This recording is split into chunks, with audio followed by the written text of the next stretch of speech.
सगाई धूमधाम से हुई, शादी भी हो गई। सुजाता को इस बात की चिंता थी कि कोई भी मेहमान उसकी बहू को सांवले रंग पर कुछ न बोले। लेकिन उसने देखा, माही के चेहरे पर एक मुस्कान रहती थी। दुल्हन थी माही, पर फिर भी सबका ध्यान रखती थी। आपने पानी लिया, कुछ खाया, सब रिश्तेदार तारीफ करते नहीं थक रहे थे। पर माही ज़्यादा बोलती नहीं थी। शायद उसकी आदत ही ऐसी थी, कम बोलना। सुजाता को माही से ज़्यादा बातें करने का समय नहीं मिला। पहले मेहमान रहे, फिर वह हनीमून पर चले गए। वहाँ से लौटे तो दोनों की छुट्टियाँ ख़त्म हो गई थीं और दोनों दिल्ली लौट गए। नील ने 2 कमरों का एक मकान किराए पर लिया था। माही और वह दोनों साथ ही निकलते थे। दोनों की कंपनी पास पास थी। फ़ोन पर थोड़ी बहुत बात हो जाती थी, क्योंकि सुजाता को हमेशा राघव से माही की ही बातें करती सुनती थी। वह हमेशा कहती, माही शायद हमें पसंद नहीं करती। सुजाता को शिकायत होती थी कि वो दोनों घर नहीं आते।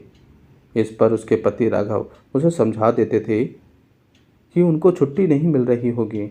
अभी शादी पर भी तो ली थी कितनी सारी छुट्टी। पर सुजाता के मन में एक बात का डर था, बिना जान पहचान की शादी हुई है। माही के कम बोलने की आदत की वजह से सुजाता और माही शादी होने के बावजूद भी एक दूसरे से ज़्यादा करीब नहीं आ पाए हैं। एक दिन नील ने फ़ोन किया और कहा, आप और पापा कुछ दिनों के लिए आ जाओ। हम दोनों को छुट्टी नहीं मिल रही है, लेकिन आप लोग यहाँ आ जाइए, साथ मिलकर रहेंगे। सुजाता ने बहुत आनाकानी करते हुए मना कर दिया, अभी नहीं, फिर कभी। लेकिन नील मानने को तैयार ही नहीं था। अच्छा, तेरे पापा से पूछकर बताऊंगी। राघव के हाँ कहने पर सुजाता की खुशी बढ़ गई और उसने एक लिस्ट तैयार कर ली कि क्या क्या वह राघव के साथ बाजार जाकर नील की पसंद का लेगी।